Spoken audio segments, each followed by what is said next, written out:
এই তরুণীটি এই রুমে বসেই তার জীবনসঙ্গী খুঁজছেন।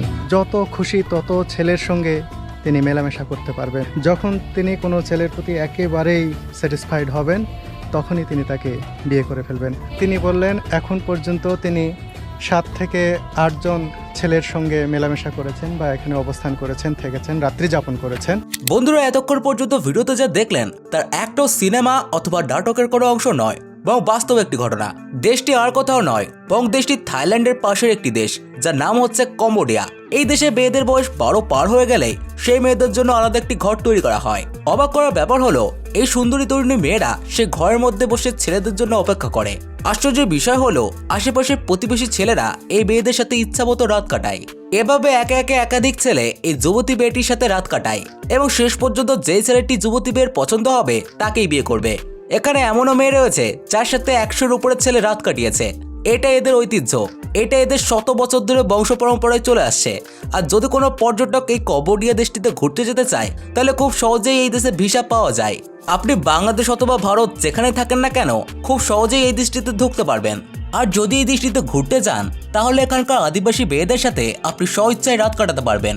আপনাকে কোনো টাকা পয়সা কোনো কিছুই দিতে হবে না, তবে একটি শর্ত বাঁধতে হবে, আর তা হচ্ছে যদি কোনো মেয়ের আপনাকে পছন্দ হয়ে যায় তবে তাকে আপনার বিয়ে করতে হবে। তবে ভয় পাওয়ার কোনো কারণ নেই, কারণ আপনার মতো শত শত মানুষ, শত শত ছেলেরা এইসব মেয়েদের সাথে রাত কাটায়। আর সেই কারণেই এই মেয়েরাও খুব সহজে কাউকে বিয়ে করে না। এরাও এটাই চায় যে ছেলেরা আসুক এবং এদেরকে সময় দিক। এবার আপনি হয়তো ভাবতে পারেন যে এদের বাবা মা কি পাগল, এর গার্জিয়ানরা কিছু বলে না? তবে আপনাদেরকে জানিয়ে রাখি যে এদের বাবা মারাও এইভাবে বিয়ে হয়েছে। আপনার, আমার অথবা আমাদের দেশের মানুষের কাছে এই সমস্ত ঘটনাকে অস্বাভাবিক বলে মনে হলেও কম্বোডিয়া এমন একটি দেশ যেখানে এই সব কিছুই সম্ভব। জানলে আশ্চর্য হয়ে যাবেন এই দেশে এমন কিছু ঘটনা ঘটে যা এক এক করে এই পুরো ভিডিওতে জানবেন। দেখুন, এই যুবতী মেয়েটি অপেক্ষা করছে না, খাবারের অপেক্ষায় বসে নেই। এই যুবতী মেয়েটি অপেক্ষা করছে তার সঙ্গীর জন্য। কোনো এক অবিবাহিত যুবক আসবে, তার সাথে সময় কাটাবে। যদি তাকে পছন্দ হয় তো তাকে বিয়ে করে ঘর সংসার করবে, আর যদি পছন্দ না হয় তাহলে তার সাথে শারীরিক সম্পর্ক করে আবার চলে যাবে। আর ঠিক এই কারণেই এই দেশটিতে পর্যটকের সংখ্যা দিন দিন বেড়ে চলেছে। বাংলাদেশ, ভারত বা এশিয়ান অনেক দেশের মানুষরাই আসে বিনা টাকায় এদের সাথে সম্পর্ক করার জন্য। এক কথায় তারা মজা নেওয়ার জন্যই এই দেশটিতে ঘুরতে যায়। এই ভিডিওর কোনো এক সময় জানাবো যে আপনি কিভাবে এই দেশে যেতে পারেন। এই সমাজে কোনো মেয়ের বয়স 13 বছর হলেই মূল বাড়ির পাশে তার জন্য একটি আলাদা কুটির তৈরি করা হয়, যা দেখতে কিছুটা এমন, এবং এই ঘরকে তার বাবা মা নিজেরাই তৈরি করে দেয়। এই ঘরকে তারা ভালোবাসার কুটির বা লাভ হাউস বলে থাকে। দেখুন, এই মেয়েটির কাছে যখন জিজ্ঞাসা করা হয় যে আপনি কয়জন ছেলের সাথে রাত কাটিয়েছেন, তখন এই মেয়েটি কি বলে শুনুন। বললেন এখন পর্যন্ত তিনি 7 থেকে 8 জন ছেলের সঙ্গে মেলামেশা করেছেন বা এখানে অবস্থান করেছেন, থেকেছেন, রাত্রি যাপন করেছেন। এদের আয়ের উৎস হচ্ছে চাষাবাদ। এদের নেই কোনো প্রাতিষ্ঠানিক শিক্ষাগত যোগ্যতা, নেই আলাদা কোনো কর্মসংস্থান। আশেপাশের জঙ্গলে বিভিন্ন ফল এবং বিভিন্ন গরু এবং ছাগল লালন পালন করে এরা জীবিকা নির্বাহ করে।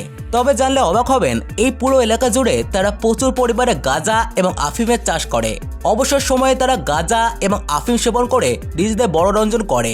আমাদের দেশে গাঁজা খাওয়া অপরাধ হলেও কম্বোডিয়ার এই প্রদেশটিতে নেশাজাত দ্রব্য সম্পূর্ণ বৈধ। তবে অবাক করার মতো বিষয় হলো এই অধিবাসীর মেয়েদেরকে তাদের নিজেদের পিতা অর্থাৎ জন্মদাতা পিতাও চাইলে বিয়ে করতে পারে। এমন অনেক নজির রয়েছে যেখানে নিজের মেয়েকেই নিজের বাবা বিয়ে করেছে। সবচেয়ে নিকৃষ্ট বিষয় হলো এখানে যদি কোনো আদিবাসী মারা যায় তবে তার মৃত লাশ জঙ্গলে ফেলে দেওয়া হয়। নেই কোনো ধর্মীয় রীতিনীতি, না দেওয়া হয় কবর, না পুড়িয়ে ফেলা হয়, বরং সরাসরি জঙ্গলে ফেলে দেওয়াই এদের ঐতিহ্য। এরা খাবার হিসেবে যা খায় তা জানলে আপনার চোখ কপালে উঠে যাবে। জঙ্গলের পাশে রয়েছে নদী, নদী থেকে ধরে আনে পাইথন, অজগরের মতো সাপ, এবং সেই সাপ কেটে রান্না করে খুব স্বাদের সাথে এরা সেগুলোকে সেবন করে। অর্থাৎ দুপুরে খাবার এবং রাতের খাবার হিসেবে খায়। সকালে নাস্তা হিসেবে সাপের ডিম, জঙ্গলে থাকা পোকামাকড়, বাজে বাজে গরুর রক্ত সেবন করে। এছাড়াও বাজে বাজে নদী থেকে কুমিরের শিকার করে, যেই কুমিরের মাংস এরা খুবই শখ করে খায়। ব্যাং, কেঁচো, কচ্ছপ থেকে শুরু করে কোনো প্রাণীর মাংস এরা বাদ দেয় না। যেহেতু এরা ইসলাম ধর্মাবলম্বী নয় তাই এদের কাছে কোনো খাবারের বাছবিচার থাকে না।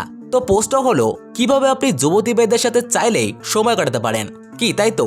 এর জন্য আপনাকে যেতে হবে কম্বোডিয়ায়। শুধু কম্বোডিয়ায় গেলেই হবে না, কম্বোডিয়ার শহর অঞ্চলগুলোতে কিন্তু আপনি এদের দেখা পাবেন না। কম্বোডিয়ার প্রত্যন্ত গ্রাম অঞ্চলের মধ্যে টুটুপি নামের এই উপজাতিরা বসবাস করে। আপনি যদি কম্বোডিয়ায় ঢোকেন তাহলে স্থানীয় মানুষদের কাছে জিজ্ঞাসা করলেই তারা এদের ঠিকানা আপনাকে বলে দেবে। এয়ারপোর্ট থেকে নেবে মাত্র 100 টাকা ভাড়াতেই টুটুপি নামক এই উপজাতিদের কাছে আপনি পৌঁছতে পারবেন। এখানে ঢোকার পরেই এখানকার সুন্দরী মেয়েরা আপনাকে চারপাশ থেকে ঘিরে ধরবে। তারা ডাকবে তাদের বাসায়, হ্যাঁ, তাদেরকে সুন্দরভাবে সময় দেওয়ার জন্য। আর যদি দেখেন অনেকগুলো মেয়ে আপনাকে টানা হেঁচড়া করছে, তখন আপনি তাদেরকে শান্ত করে বুঝিয়ে বলবেন যে হ্যাঁ, আমি এক এক করে সবার ঘরেই যাব, সবার সাথেই সময় কাটাবো। তাহলে তারা আপনার জন্য অপেক্ষা করবে। আপনি এখানকার সমস্ত সুন্দরী মেয়েদের সাথে সময় কাটিয়ে মজা নিতে পারবেন। তবে একটি কথা অবশ্যই মনে রাখবেন, যদি কোনো মেয়ের আপনাকে পছন্দ হয়ে যায় তবে কিন্তু তাকে বিয়ে করে আসতেই হবে। তাই এদের সাথে বেশি দরদ দেখা যাবে না।